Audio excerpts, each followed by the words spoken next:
एक फार मोठं ही रॅकेट आपल्या जिल्ह्यामध्ये आज सगळीकडे आपल्याला दिसते आणि हे प्रत्येकाला माहिती आहे, गावागावात आहे.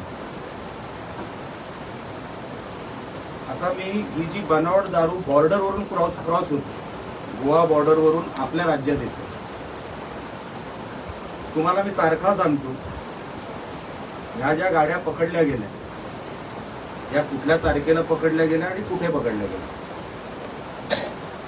गोवा राज्यातून आलेल्या. 30 जुलै 2025 अणसुरा येथे दारू जप्त, तालुका राजापूर. 16 जुलै 2025 दारू पकडली गेली, तालुका राजापूर.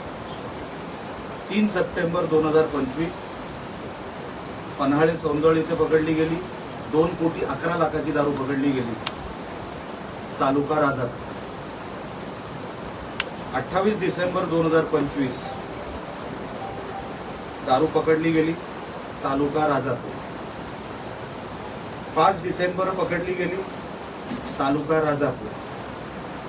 10 मे 2025 बनावट दारू पकडली गेली, तालुका राजापूर. 25 मे 2026 दारू पकडली गेली, तालुका राजापूर. 26 मे 2026 13 लाखांची दारू पकडली गेली, तालुका राजापूर. दहीकर आले 22 मे 2025. मी तुम्हाला जुलैपासूनच्या तारखा सांगितल्या. ह्याच्यामध्ये एक तरी कारवाई सिंधुदुर्गामध्ये झाली का? मग ती का झाली नाही?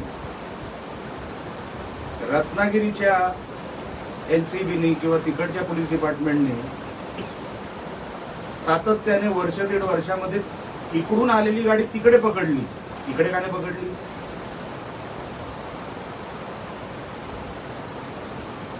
म्हणजे यांचं रॅकेट आहे. इतक्या वेळेला दारू पकडली गेली, ती एकदाही सिंधुदुर्गात पकडली गेली नाही मागच्या 1.5 वर्षात. ती सगळी पकडली गेली रत्नागिरीमध्ये. याचा अर्थ मी काय समजायचा? त्याच्यावर मी नंतर येईल की नेमका हप्ता किती जातो.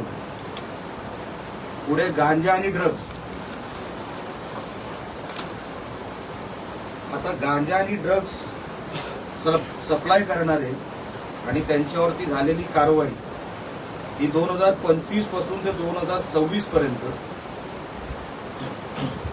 कुडाळ, कणकवली, कुडाळ, मालवण, कुडाळ, पिंगोळी, कुडाळ, कवळीकट्टा ही 7 ते 8 वेळा कारवाई झाली.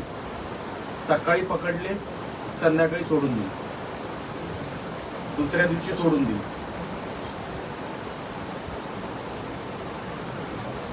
काही ठराविक किरकोळ, काय बोलायचं आहे का? काही ठराविक किरकोळ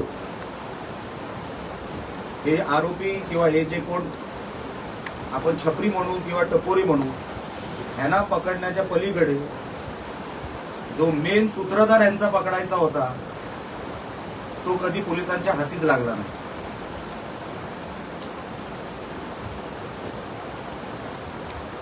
दोन 5, 15, 20 यांची ठरलेली पोरं, त्यांच्यावरच कारवाई. पण हा सप्लायर कोण आहे? कोण कुडाळपर्यंत हे मटेरियल आणतंय? बॉर्डर कोण क्रॉस करतंय? कुठल्या मार्गाने येतंय? समुद्राच्या मार्गाने येतंय किंवा कुठल्या घाट मार्गाने येतंय? ह्याचा शोध 1.5 वर्षामध्ये झालेला नाही. इन्व्हेस्टिगेशन की चला हा पकडला गेला, पण तुला दिला कोणी? तो मेन सप्लायर कोण? त्या सप्लायरचं नाव अजूनपर्यंत पोलीस रेकॉर्डमध्ये नाही. पोलिसांनी रेकॉर्ड बनवायचा प्रयत्न देखील केलेला नाही. मी शोधतोय की असा कोणतरी एक सूत्रधार पोलिसांना भेटला आहे का की साहेब हा पकडला तर आपलं हे रॅकेट बंद होतं. चिरीमिरी कोणतरी पकडायचे, चिरीमिरी कुठली तरी कारवाई करायची आणि दाखवायची की आम्ही कारवाई केली आहे. ह्या ड्राम्याच्या पलीकडे पोलिसांनी मागच्या 1.5 वर्षामध्ये काही केलेलं नाही. त्यानंतर आली गोहत्या, गो तस्करी.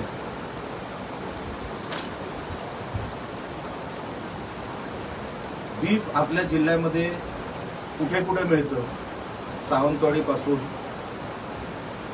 ते जग जाहीर आहे. कुडाळमध्ये एक कसाई आहे, त्यांनी तर आता ती काय कटरच आणलेली आहे. मखदूम पीआय जेव्हा होते, मी त्यांना स्वतः फोन करून सांगितलं होतं की अशा कत्तलखान्यांवर, अशा व्यक्तींवर तुम्ही मोका का लावत नाही. अजूनपर्यंत जिल्ह्यामध्ये गो तस्करीवर मोका लागलेला नाही.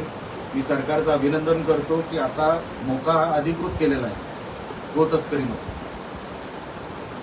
अजूनही कुडाळमध्ये, सावंतवाडीमध्ये बीफ विकलं जातं. मस्जिदीच्या बाहेरचे स्पीकर मोठ्या प्रमाणामध्ये फुल व्हॉल्यूम मध्ये वाजवले जातात. एसपीना आम्ही तक्रार करून सुद्धा एसपी त्याच्यावरती काही कारवाई करायला तयार नाही. आमच्या काही संघ परिवाराची लोक रेकॉर्डिंग मला पाठवतात रोजची. ती जी बांग त्या लोकांची जेव्हा सुरू होते, पाहिजे तर तुम्हाला मी रोजची ते जे स्पीकर मध्ये जी व्हॉल्यूम असते ते तुम्हाला मी ऑडिओ क्लिप पाठवू शकतो. रोजची तक्रारी करून सुद्धा आमच्या हिंदूंना त्रास होतोय, तक्रार होते, तरी पोलीस दुर्लक्ष करतात. बीफ ट्रेड होतो आपल्या जिल्ह्यामध्ये, पोलीस दुर्लक्ष करतात. एकही कारवाई, तुम्ही सगळे प्रोफेशनल आहात. गोमातेची गाडी ही पोलिसांनी पकडलेली एक तरी घटना मला तुम्ही मला सांगायची की ही कारवाई पोलिसांनी, गोरक्षकांनी पकडलेली गाडी नाही म्हणत आहे आणि नंतर ती पोलिसांच्या ताब्यात दिलेली गाडी म्हणत नाही. ही गाडी पोलिसांनी पकडली, ह्याच्यात तस्करी होत होती आणि ती पोलिसांनी पकडली आणि त्याच्यावर कारवाई केली. अशी एक गाडी आणि एक गाडीचा नंबर मला पत्रकार आमच्या सगळ्या कुठल्याही आमच्या महोदयांनी दिलेला आणि मला माझा मुद्दा खोडून काढलेला मला चालेल. पण एक कारवाई, एक गाडी ही पोलिसांनी पकडली आणि त्याच्यावरती ही कारवाई झाली, अशी एक गाडी गो तस्करीच्या विषयामध्ये मला आपण कोणी मला सांगावी, माझ्या शोधण्यात कुठे मला सापडलेली नाही. दहीकर यांचा कारभार हा फक्त ग्राउंडवर व्हिजिलन्स ठेवणं, पोलिसिंग करणं, पेट्रोलिंग करणं ह्या पुरता मर्यादित नसावा. कारण का मी कधी पोलिसांचा युनिफॉर्म घातला नाही, मला त्यांची प्रोसिजर डीपमध्ये माहीत नाही. पण जिल्ह्यात जेवढी पदं आहेत पोलिसांची, माझ्या रेकॉर्डप्रमाणे 1163 पदं आहेत. 1.5 वर्षामध्ये ती पदं भरण्याचा तर प्रयत्न झाला नाही. काही लोकांनी म्हणजे काही अधिकाऱ्यांनी, पोलीस अधिकाऱ्यांनी इकडून बदली घेऊन दुसऱ्या जिल्ह्यात गेली. आता पदं आपल्याकडे जवळपास 482 आहेत. म्हणजे वर्कफोर्स हा 50% पेक्षा कमी आहे पोलीस डिपार्टमेंटचा आपल्या जिल्ह्यामध्ये. ही जबाबदारी कोणाची आहे? एसपींची नाही आहे. दोडा मार्गामध्ये रबर प्लांटेशनच्या नावाखाली परप्रांतीय लोक येऊन तिथे गांजा उगवत आहेत. स्थानिक जाऊ शकत नाही भीतीपोटी, कोणी जाऊ शकत नाही भीतीपोटी. तो एरिया असा वेगळा पाकिस्तान केल्यासारखाच झालेला आहे. आजपर्यंत एसपी साहेबांना असं का सुचलं नाही की मी तिकडे दोडा मार्गात जाऊन, जो आमचा सिंधुदुर्गाचा भाग आहे, जिथे रबर प्लांटेशनच्या नावाखाली गांजा उगवला जातोय, गांजा आणि हेक्टर किती, 1800 पेक्षा जास्त हेक्टरवर रबर प्लांटेशनच्या नावाखाली गांजा बनवला जातो. आता तिथे वेगवेगळे ड्रग्ज बनवले जातील, माहित नाही, कारण का तिथपर्यंत कोण गेलंच नाही. सगळ्यांना बाहेरून संशय आहे हे काम कोणाचं आहे? पोलिसांचं आहे. आतमध्ये तुम्हाला रेड मारायची होती तर इतक्या वर्षापासून, 1.5 वर्षापासून कशासाठी थांबलेलं होतं? नुसते 2-5 लोक रस्त्यावरचे पकडून गरिबांना, हे सगळे छपरी पोरं पकडून काही होणार नाही. तिथे 1800 हेक्टरवर रबर प्लांटेशनच्या नावाखाली ड्रग्ज उगवले जात आहेत, बनवले जात आहेत. दहीकरांचं लक्ष नाही, दहीकरांना लक्ष द्यायचं नाही.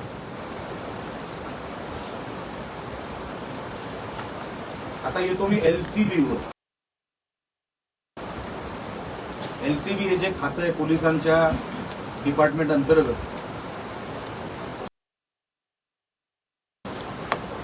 मी काय नावं डायरेक्ट सांगणार, मला काय कोणाची भीती नाही.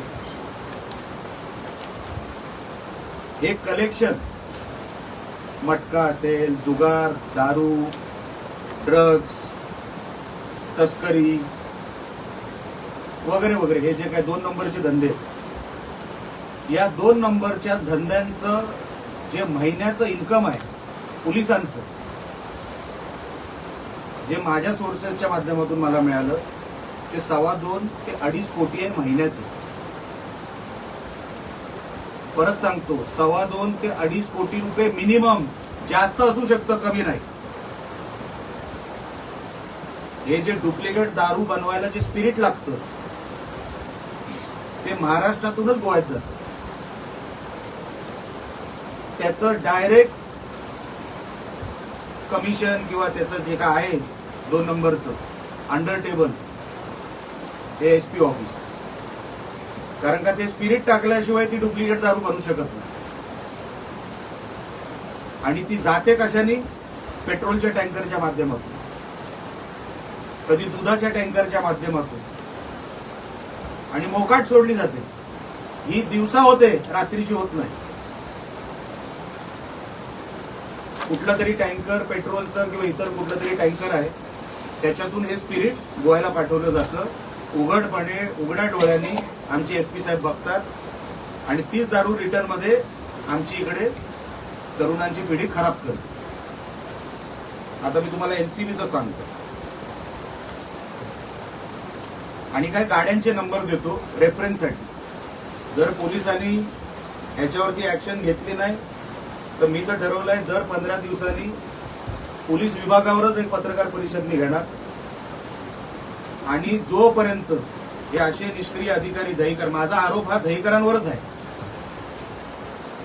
हे असे निष्क्रिय अधिकारी, भ्रष्टाचारामध्ये बरबटलेले अधिकारी आमच्या जिल्ह्यामध्ये मी असेपर्यंत, आणि मी ही तक्रार सन्माननीय पालकमंत्री साहेबांकडेही करणार आहे, सन्माननीय राज्याचे मुख्यमंत्री देवेंद्र फडणवीस साहेबांकडे करणार आहे, उपमुख्यमंत्री सन्माननीय एकनाथ शिंदे साहेबांकडे करणार आहे, आणि खासदार साहेबांकडे पण करणार आहे, की असे अधिकारी, मी पण युती सरकारचा एक भाग आहे, जोपर्यंत असे अधिकारी प्रशासनामध्ये असतील आपलं सरकार बदनाम होईल.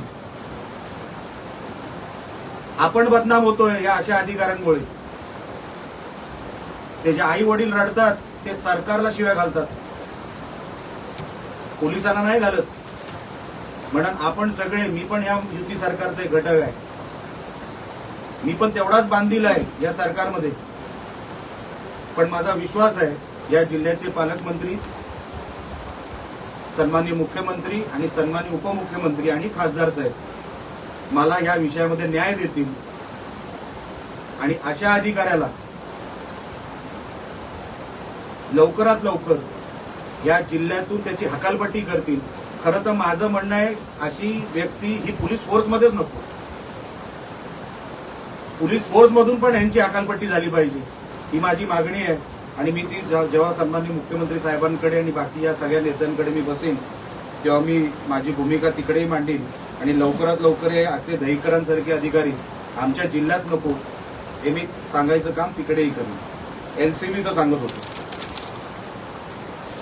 एलसीबी मध्ये बांदा चेकपोस्ट वरून सावंतवाडी मार्गे ही दारू वाहतूक होती. आता एलसीबी खात्याचे, मला कोणाचंही कॅरेक्टर असॅसिनेशन करायचं नाहीये, मी तुम्हाला नावाचे 2 अक्षरं देणार, पुढचा शोध तुम्ही लावायचा. एलसीबी मध्ये हा अधिकारी कोण, किंवा शेवटचं नाव देतो. एलसीबी मध्ये एक राठोड आहे आणि एक डिसोजा आहे. जिल्ह्यामध्ये जेवढी दारू इकडे तिकडे जी काय फिरवली जाते, पसरवली जाते, डिस्ट्रीब्युशन होतं, त्याचे हप्ते जमा करायचं काम ह्या एलसीबीच्या 2 अधिकाऱ्यांकडे आहे प्रामुख्याने. राठोड हा एसपी साहेबांच्या अतिशय जवळचा आणि लाडका अधिकारी.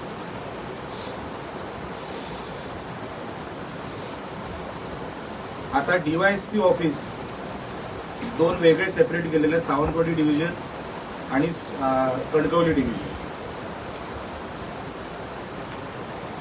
सावंतवाडी डिव्हिजन मध्ये फोंडकर नावाच्या एका अधिकाऱ्याकडे जबाबदारी आहे जुगार, मटका, दारू वाहतूक याचं कलेक्शन करणार. डीवायएसपी ऑफिस कणकवली, कारण का 2 वेगळे डिव्हिजन केलेत. साळवी नावाचे अधिकारी आहेत जे जुगार, मटका, वाळू, दारू वाहतूक, वाळू वगैरे सगळे जे काय कलेक्शन करण्याची जी काही जबाबदारी आहे या 2 डिव्हिजन मध्ये ती वाटली गेलेली आहे. व एक जामदार नावाचे अधिकारी आहेत ज्यांना मालवण आणि तो पट्टा दिलेला आहे. चव्हाण नावाचे आहेत ज्यांना मालवण आणि कुडाळचा एक पट्टा दिलेला आहे. आता गाड्यांचे नंबर हे तुम्हाला चेकपोस्ट सावंतवाडीची जी काही सातारड्याच्या जवळची जी चेकपोस्ट आहे तिथे एक गाडी सातत्याने MH07 4242. अच्छा, ही एक गाडी नाहीये, हा नंबर 1 आहे, गाड्या 3 आहेत. सेम कलर, क्रेटा मॉडेल, काळ्या काचा. एका नंबरच्या 3 गाड्या. आता कदाचित ते गायब करतील, पण मागच्या कुठल्याही सीसीटीव्ही फुटेजमध्ये जर तुम्ही जाऊन बघाल तर तुम्हाला ही एक गाडी अनेक वेळेला दारूची वाहतूक आणि बाकी सगळी या गाडीच्या माध्यमातून होत असते. तशीच एक गाडी आहे MH07 AG 3190 आणि MH07 मधला तो हे नाहीये अल्फाबेट 5901. हे आतापर्यंत निलेश राणेला जर माहिती पडलं म्हणजे आपण विचार करू शकता आपल्याला ह्याच्याबद्दल किती माहिती असेल.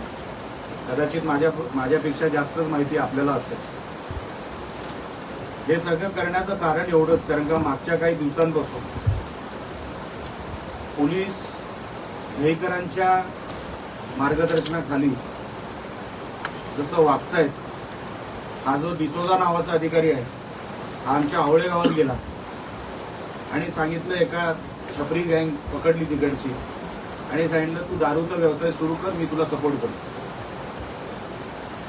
आता ती सगळी टपोरी मुलं होती. हे आता हल्लीच सांगतो तुम्हाला, मागच्या महिन्याचं. आता पोलीसच आपल्या बरोबर आणि पोलीसच आपल्याला सांगतोय की चल तू दारूचा धंदा सुरू कर, मी तुझ्या बरोबर आहे असं सांगितल्यानंतर त्या पोरांनी सुरू केलं आणि हप्ता द्यायचा कुठेतरी त्याचा राहून गेला किंवा काहीतरी कमी जास्त झालं, त्याला या डिसोजानेच अटक करून त्याच्यावरती कारवाई केली आणि त्याला अटक केली. जिल्ह्यामध्ये 2.5 ते 3 कोटी रुपये हा महिन्याचा हप्ता जातो 2 नंबरचा.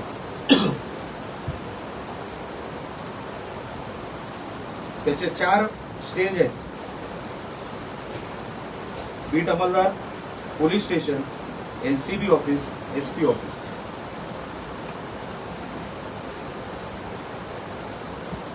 आपल्याला जिल्ह्याला कुठे घेऊन जायचं आहे हे आता पोलीस डिपार्टमेंट नाही ठरवणार. हे उघडपणे होत आहे, उघडपणे हे सगळे प्रकार चालू आहेत. ज्या पत्रकारांनी ह्याबद्दल लिहिलं काही दिवसांपूर्वी, तुला केसमध्ये अडकून टाकीन अशी धमकी देण्यात आली. आमचे सावंतवाडीचे एक पत्रकार,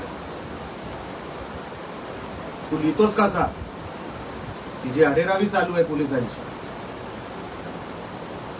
कशाचं कोणावरच पोलिसांचं आता नियंत्रण राहिलेलं नाही. मला वाईट वाटतं, मी या सरकारचा एक घटक असून सुद्धा मला हे सगळं बोलावं लागतं. मी जेव्हा या दहीकरांना पहिल्यांदा भेटलो, जेव्हा ते जिल्ह्यामध्ये आले, मी बुके द्यायला गेलो आणि बुके दिल्यानंतर त्यांना मी सांगितलं की साहेब, अशी एक मोहीम सुरू करा ज्याच्यामुळे ड्रग्ज आणि ही दारू कायमची आपल्या जिल्ह्यामध्ये बंद झाली पाहिजे. हो, मी करतो. माझा प्लॅन आहे. एक तरी मोहीम रेड मारण्याच्या पलीकडे, किरकोळ रेड आहे, या रेडनी काही होत नसतं. मोहीम चालवलेली या मोहन दहीकरांनी मला तुम्ही मागच्या 1.5 वर्षात सांगायचे. कुठे मोहन दहीकर रस्त्यावर दिसले, कुठे डोंगरावर दिसले, कुठल्या चेक नाक्यावर काहीतरी त्यांना काहीतरी टीप आली, स्वतः दहीकर उतरले. कुठलं आपल्याला नैसर्गिक संकट आलं त्याच्यामध्ये दहीकर पुढे आले. हा माणूस आल्यापासून बदली मागतोय.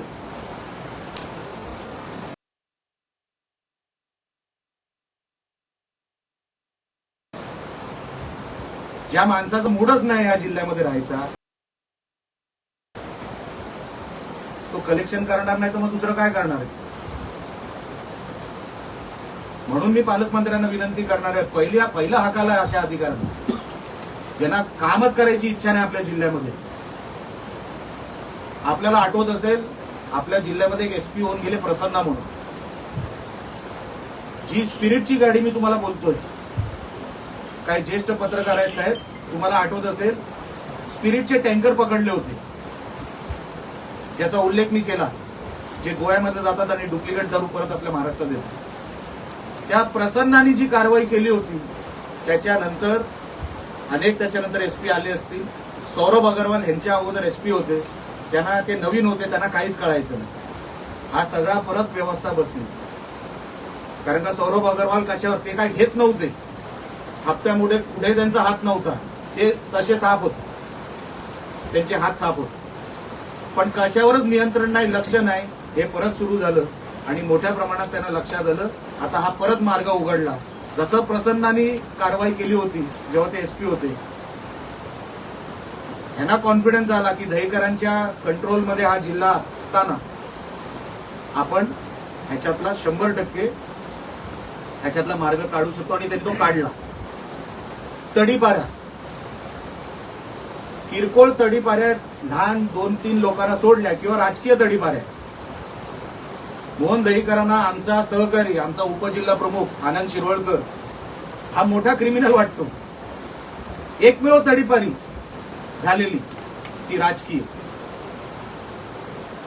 एवढे गुन्हे झालेत 1100-1200, कोणाला एमपीडा लावलेला नाही.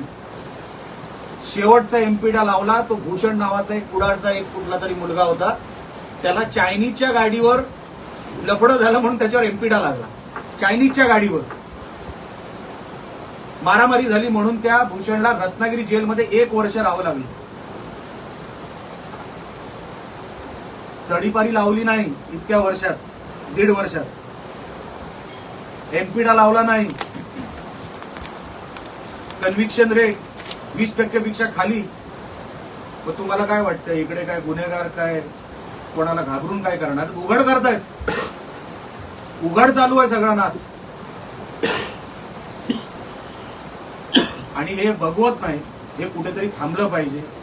जोपर्यंत मोहन दहीकरांसारखे अधिकारी आपल्या जिल्ह्यात असतील तोपर्यंत हे गुन्हेगार असेच मोकाट, असेच आनंदात आणि समाधानाने त्यांचा कारभार करतील, पैसे कमवतील.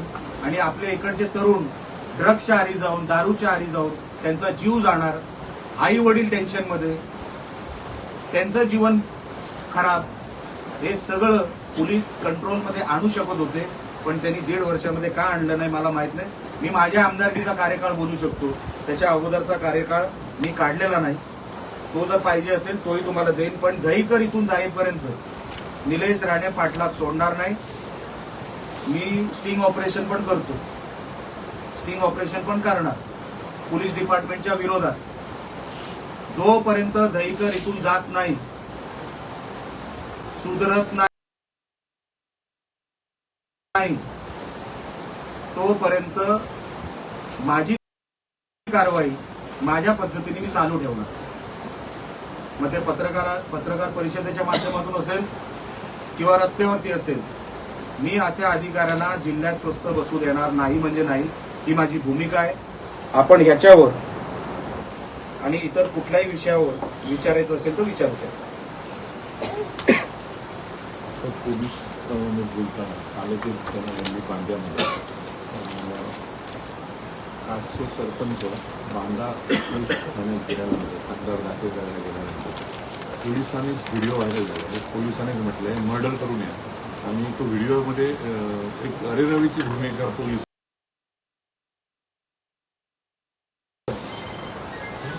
जो बॉस असतो ना त्यांनी पोलीस डिपार्टमेंट कसा चालवायचा हा त्यांच्या अधिकारातला विषय असतो.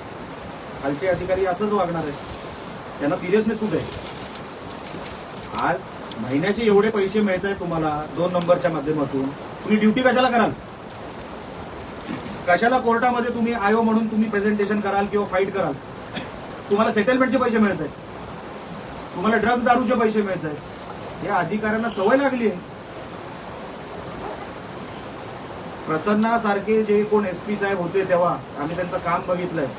काय रुबाब, काय रोखोक वागायची हो. नाही म्हणजे नाही. आज किती कंट्रोलमध्ये आणलं होतं त्या काळामध्ये हे सगळं.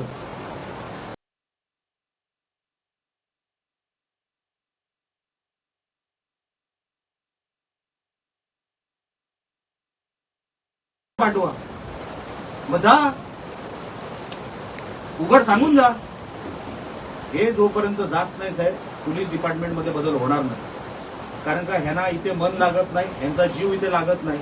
इथून गेलेलेच बरेच. हे जातील, नवीन कोणतरी चांगले येतील तर या जिल्ह्याचं भलं होईल. पोलीस डिपार्टमेंटचं जिल्ह्याचं म्हणण्यापेक्षा त्याच्या ठिकाणी जाऊन स्वतः रेड मारतात. हेच SPचं अपयश आहे. पालकमंत्री साहेबांना काय करायचं आहे? जिल्हा साफ सुधरा पाहिजे, जिल्हा मटका मुक्त पाहिजे, दारू मुक्त पाहिजे, ड्रग्ज मुक्त पाहिजे. ते कोणाला सांगणार?